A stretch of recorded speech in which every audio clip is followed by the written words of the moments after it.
Hoje, como eu não tô podendo falar muito, vai ser ótimo porque tem poucas pessoas aqui, eu quero que vocês me respondam 2 perguntas. Quem achar mais rápido, ligar o microfone e responder ou mandar no chat. As perguntas são: quem Deus é pra você, o que Deus é pra você e por, e por que você busca Deus? E eu quero que vocês me respondam. Quem Deus é pra você e por que você corre atrás dele. Você tá nessa célula é porque você tá buscando a Deus. Então, por que você faz isso? Se a sua resposta for não sei, é válida. Então, eu vou deixar aqui escrito. Vocês podem falar, ligar o microfone pra falar ou mandar no chat. Quem Deus é pra você ou o que ele é pra você e por que você busca Deus. Ó, Ana Lu respondeu, busco ele porque ele me faz bem. Então ela vai atrás de Deus porque ela sente que isso faz bem pra ela. A Duda vê que Deus é o amor e ele é perfeito, por isso ela busca pra aprender com o que ele tem pra ensinar. Muito da hora as respostas. Ana Lu, acho que é amor, empatia, perfeição.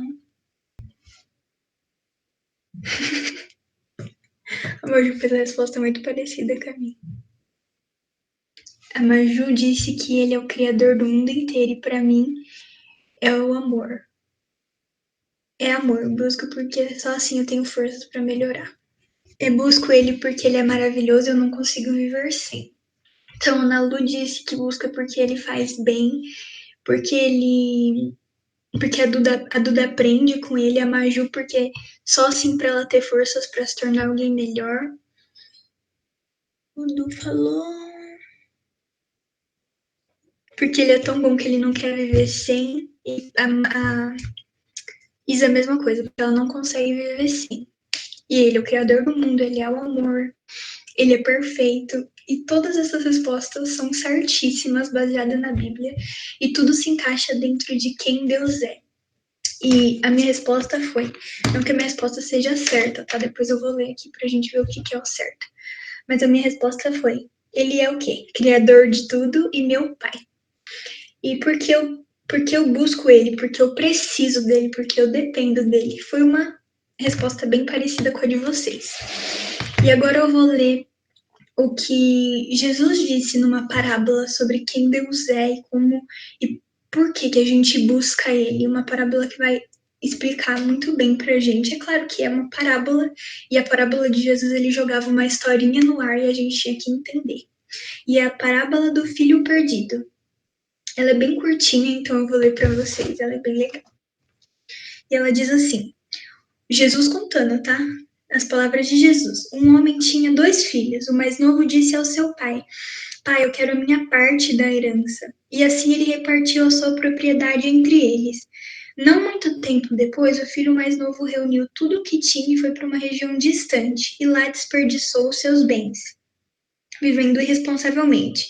Depois de ter gasto tudo, houve uma grande fome, ele passou necessidade, e ele pensou assim. Ele passou tanta necessidade que ele via os porcos comendo e ele falava, cara, eu podia estar comendo a comida do porco. E aí ele pensou assim, quanto emprego meu pai tem? Quanta comida sobra na casa dele? Por que eu tô aqui passando necessidade? Eu vou voltar para minha casa e vou dizer, eu não sou mais digno de ser chamado de filho. Trata-me como um dos teus empregados. E ele pensou, vou chegar lá no meu pai, eu errei, eu pedi minha herança antes do meu pai ter morrido.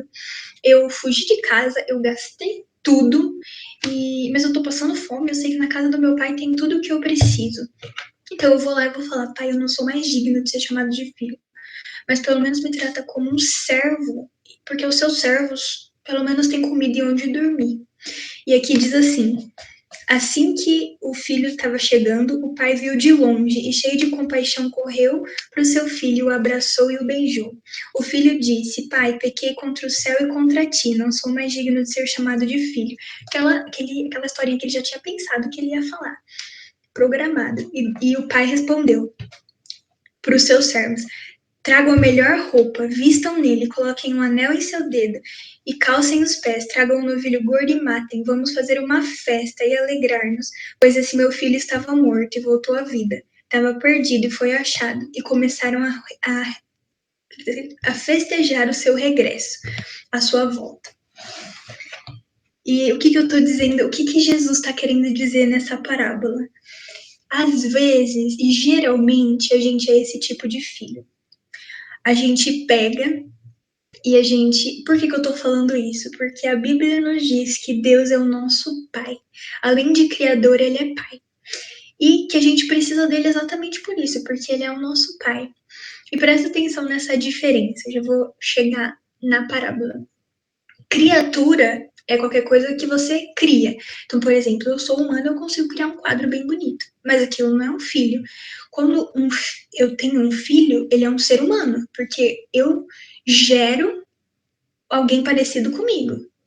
Então, Jesus é filho de Deus, e Jesus se parece com Deus, é filho. Mas nós, quando a gente não aceita Jesus, a gente é só criatura. Igual o céu é criação de Deus, igual as nuvens, tudo é criação de Deus, inclusive nós. E qual a diferença de criatura e filho? É aquilo que eu já falei para vocês. Filho tem parte da herança, filho obedece, filho respeita ao pai, filho ama ao pai, filho se parece com o pai. E essa é a diferença que a gente tem que entender. A Bíblia diz que Deus é nosso pai, mas ele só é nosso pai. Sabe o que todo mundo fala? Todo mundo é filho de Deus. Na verdade, não. Filho de Deus, quem age como filho de Deus, quem obedece o que Deus diz, quem faz o que Deus diz, quem respeita ele, quem ama ele, quem se parece com ele. Então, toda vez que a gente, para a gente deixar de ser criatura e se tornar filho, a gente tem que ser esse tipo de filho que olha para o pai e obedece, se entrega e tenta se parecer com ele, senão a gente é só criatura. E porque a gente busca Deus? Exatamente por isso, já que Ele é o nosso Pai, a gente precisa dele, Ele é a nossa essência, Ele é o nosso colo. Uma criança não precisa do Pai. A gente, na nossa fé, na nossa espiritualidade, a gente é como se fosse sempre criança, a gente sempre vai precisar do colo do nosso Pai. Então, para você ver, todas as coisas que vocês me responderam se encaixam. Busco ele porque ele é perfeito, eu não me reconheço sem ele. Ou seja, ele é o seu pai, você precisa dele, ele é seu exemplo, ele é o seu parâmetro. Então você não consegue viver sem, porque ele é perfeito. Porque ele é nosso pai. Nosso pai, a gente sempre olha, se espelha e fala, cara, pode ser a pior pessoa do mundo, mas é o perfeito para mim. Porque ele me faz bem, Ana Lu respondeu. Porque o colo do pai é o lugar que ela nasceu para estar. Então não existe lugar no mundo onde ela vai se sentir melhor e mais confortável do que no colo de Deus. Então percebe como a gente, com formas de pensar diferente, a gente chega na mesma conclusão. Como filhos de Deus, a gente depende dele, a gente precisa dele, a gente se sente bem perto dele. Porque ele é nosso exemplo, é nosso pai, é nossa essência, é de onde a gente veio, é quem gerou a gente. E aí vem a resposta de Deus pra gente em relação a isso. Jesus estava falando aqui nessa parábola do filho perdido. Gente, ele estava falando basicamente assim: geralmente vocês fazem igual a esse filho. Vocês veem Deus como alguém que pode te dar algo em troca. E você vai lá e fala assim: Deus, eu preciso de paz. Deus, eu preciso de que você resolva esse problema aqui. Deus, eu preciso que você conserte tal área da minha vida. E a gente faz igualzinho esse filho pródigo. Pai, eu preciso da herança. Me dá a herança que eu quero sair daqui, porque aqui eu tenho que seguir regras, aqui eu tenho que agir como um filho, aqui eu tenho que obedecer, aqui eu tenho que te amar e te respeitar. E eu não quero isso, só dá o que eu preciso que eu vou embora. Quantas vezes a gente não já fez isso na vida? Me responde aqui quem já fez isso, porque eu faço direto. Fala assim, Deus, eu preciso de paz, Deus, eu preciso de paciência. E acaba o meu relacionamento ali em Deus.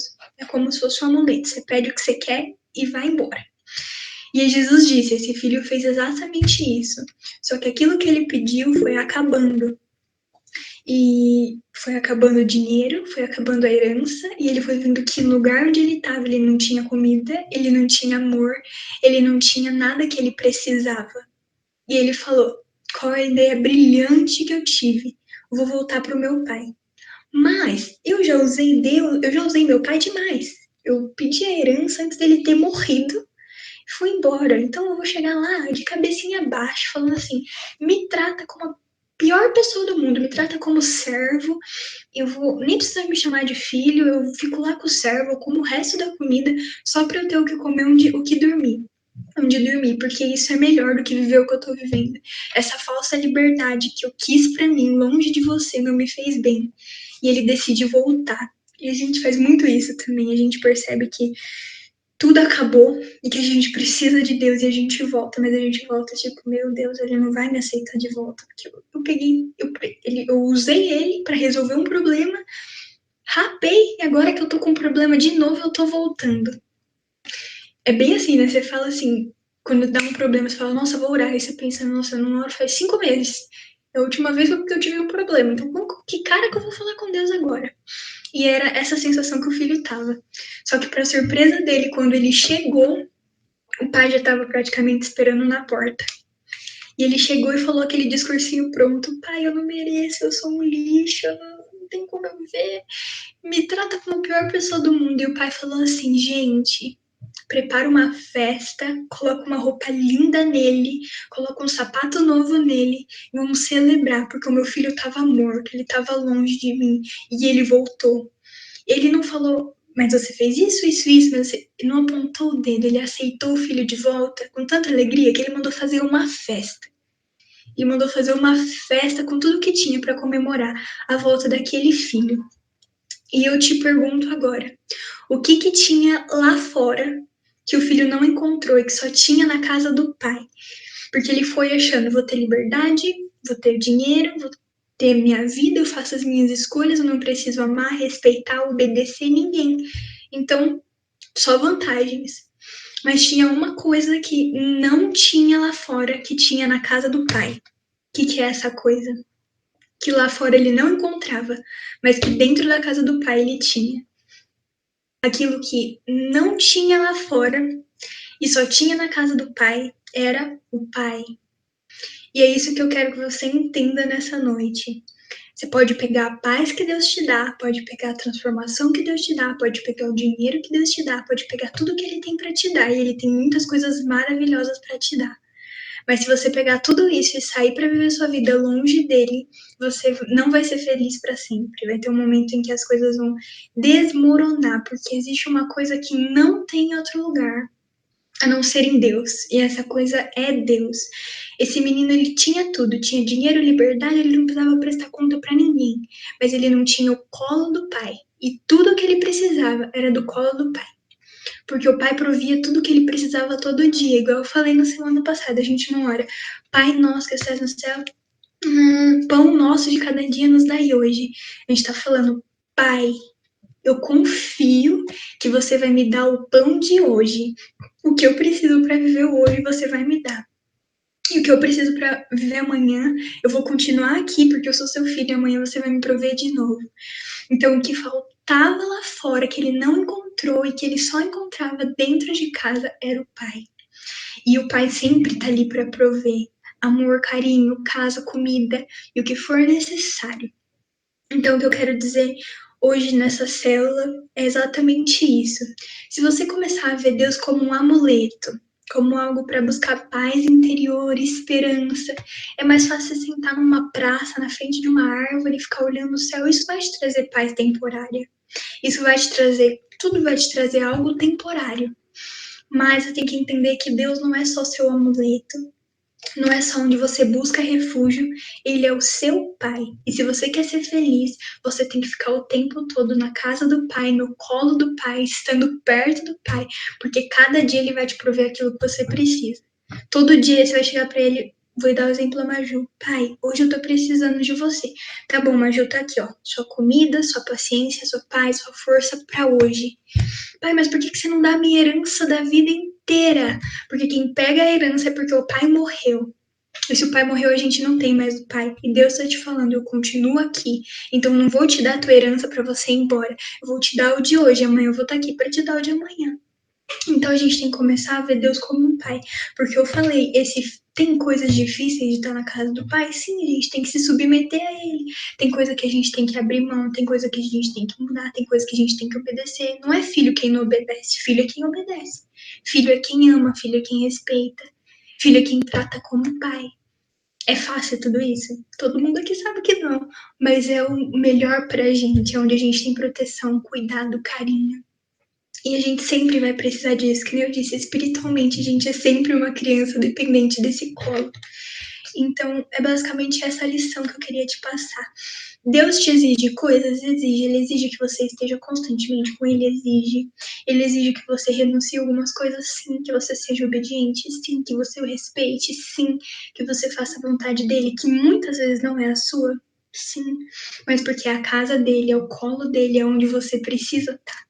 Porque ele é seu pai. Então, se vocês tinham alguma alteração na cabeça, que às vezes a gente vê Deus como um amuleto, esse livro aqui do C.S. Lewis, ó. Todo mundo conhece Nárnia? Me fala aí, vocês conhecem Nárnia? O filme Nárnia? Tem livro Nárnia? Então, o criador de Nárnia chama C.S. Lewis. E ele escreveu esse livro aqui, Cristianismo Puro e Simples, e vários outros livros incríveis. Ele é inteligentíssimo. Nárnia é um filme cristão, para quem não sabe, o leão, que é o Aslan, ele representa Jesus, por isso que acontece tantas coisas com ele no filme. E o C.S. Lewis, que é o criador de Nárnia e desse livro, ele era ateu, só que ele foi lutar na Segunda Guerra Mundial e aquilo gerou uma transformação nele, que ele não entendeu por que nem como, mas ele chegou à conclusão de que Deus existia. Então, no meio da Segunda Guerra, ele começou a gravar podcasts na rádio local falando de Jesus para as pessoas. E esse livro aqui é o combo dos áudios que ele gravou durante a Segunda Guerra Mundial falando sobre o amor de Jesus para a pessoa. Então é muito legal. Nesse livro ele fala assim: se você buscar liberdade na igreja ou em Deus, você não vai encontrar nem a liberdade, nem Deus. Mas se você buscar a Deus, você vai encontrar, além de Deus, tudo aquilo que você precisa. Então, muita gente se frustra com a igreja porque fala assim: eu vou para a igreja para receber dinheiro. Preciso de dinheiro, vou lá orar. Preciso, vou na igreja para fazer amigo. Vou na igreja para tal coisa. E você vai e consegue. Mas chega uma hora que você vai e Deus não te dá, porque ele não tem obrigação de te dar. Ele não é seu gênio da lâmpada, ele é teu pai. Ele tem direito de te dizer não. E aí você se frustra com todo mundo e com a igreja. Porque você foi buscando algo e não quem que é dele, que é ele. Então, que a nossa motivação possa mudar, que nem C.S. Lewis fala. Ao invés da gente buscar a liberdade, vamos buscar Deus, porque em Deus a gente encontra a liberdade e todo o resto. Se você for na igreja algum dia, eu sei que praticamente todo mundo aqui vai, não vá buscando algo, não vai buscando a sua cura, não vai buscando nada, vá buscando a Deus, sabendo que nele tá a tua cura, tá o amor, tá a força, tá tudo que você precisa, porque ele te provê. E, às vezes, a culpa tenta nos afastar. E o último ponto que ele falou aqui, o filho chegou assim, querendo entrar num buraco. E a gente, às vezes, fala assim, não vou nem orar, porque Deus não vai querer olhar na minha cara. Tenho 20 anos, faz 20 anos que eu não olho pra ele, eu não falo com ele, eu não ligo pra ele, aliás, só faço coisa que vai do contra dele. Às vezes a gente pensa isso. Mas o que eu quero te dizer é que você, se você for orar agora, mesmo tendo deixado Deus 20 anos para trás, ou 5 anos para trás, ou 2 dias para trás, ele vai fazer uma festa para comemorar a tua volta, porque ele te ama e ele sabe que o teu lugar é com ele. Que nem ele disse aqui: vamos comemorar, porque o meu filho estava morto e reviveu, ou seja, distanciamento do nosso pai, da nossa essência, como se fosse uma morte, mas como ele voltou, vou comemorar a vida.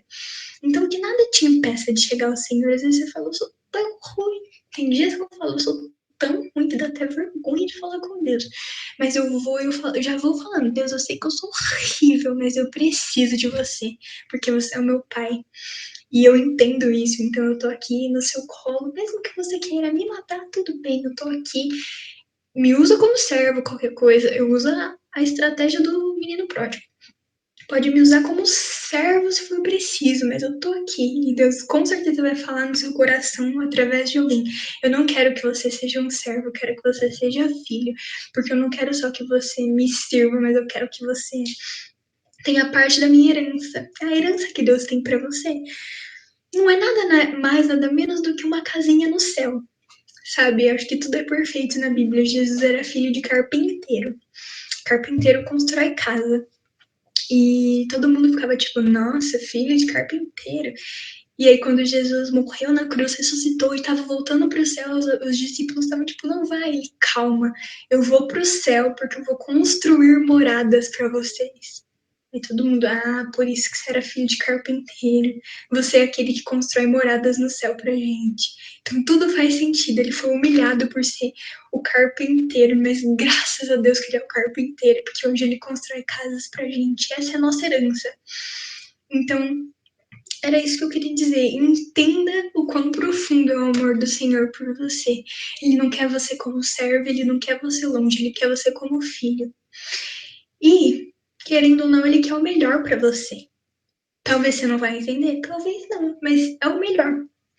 E eu tenho fé que é o melhor. E a gente é movido pela fé, então queremos que é o melhor.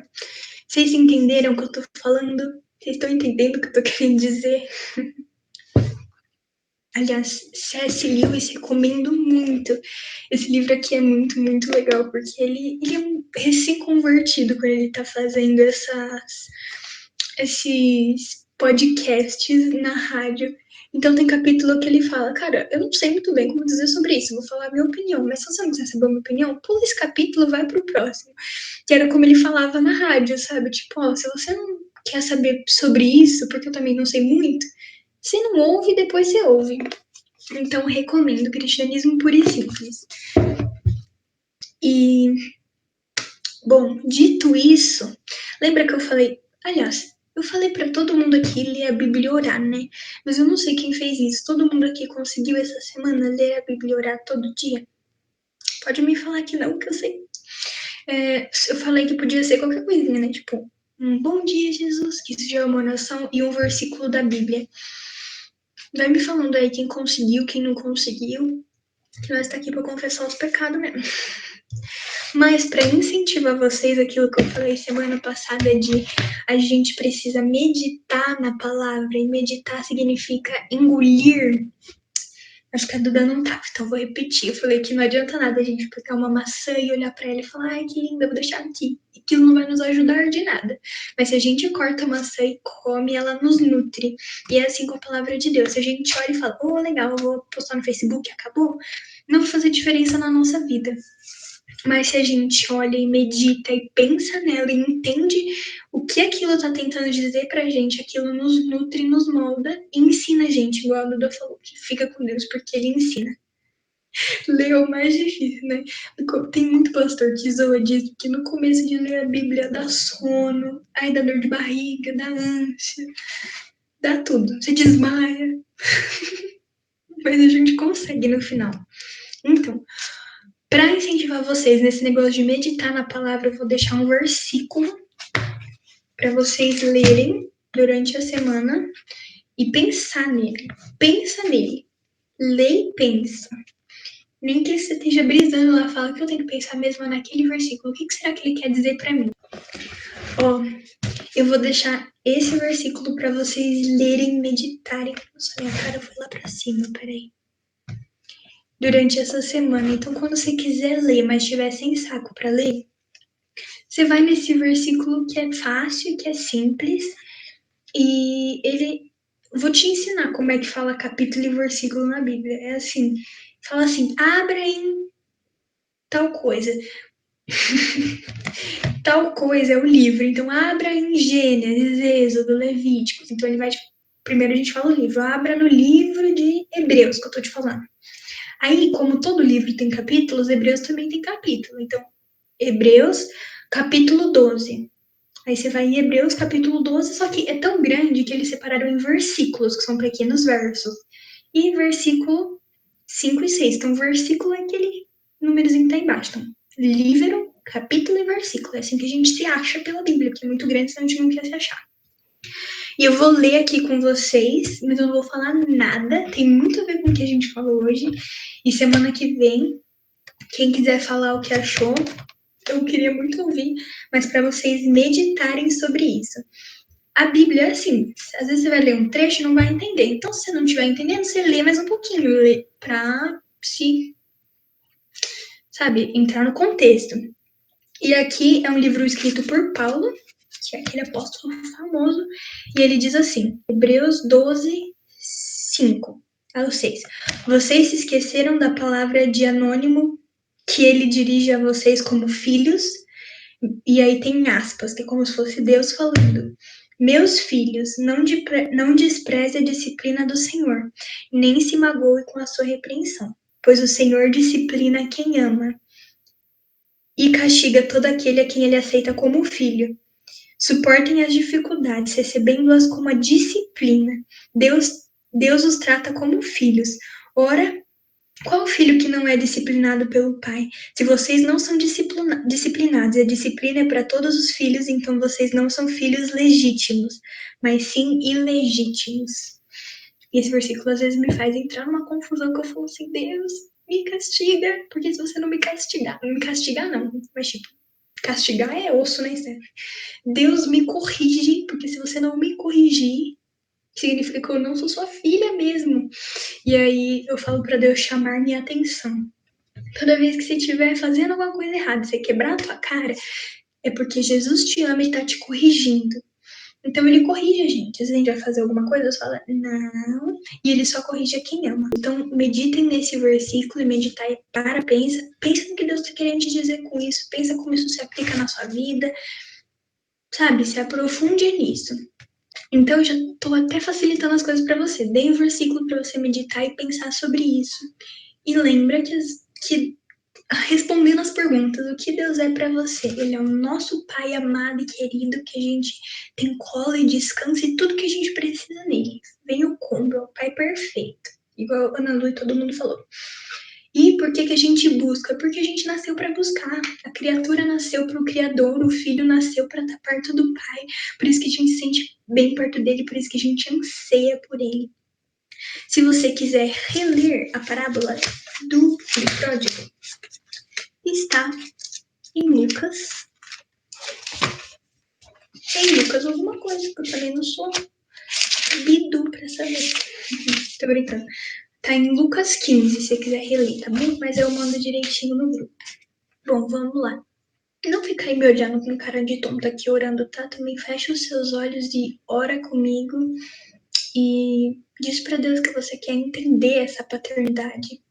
Comigo para você entender essa paternidade, para que Deus se revele a cada dia mais e fala assim, Deus, talvez eu tenha imitado esse filho pródigo e tenha pego só as coisas boas e ido embora, mas eu tô de volta para casa, eu quero entender mais sobre você.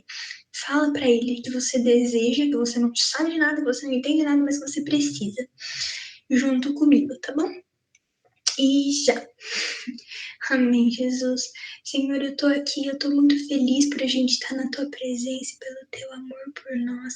E eu me alegro ainda mais por saber que o Senhor é um Pai amável e amoroso, que mesmo que a gente se afaste, o Senhor continua ansiosamente nos esperando, Jesus, pronto para festejar a nossa volta.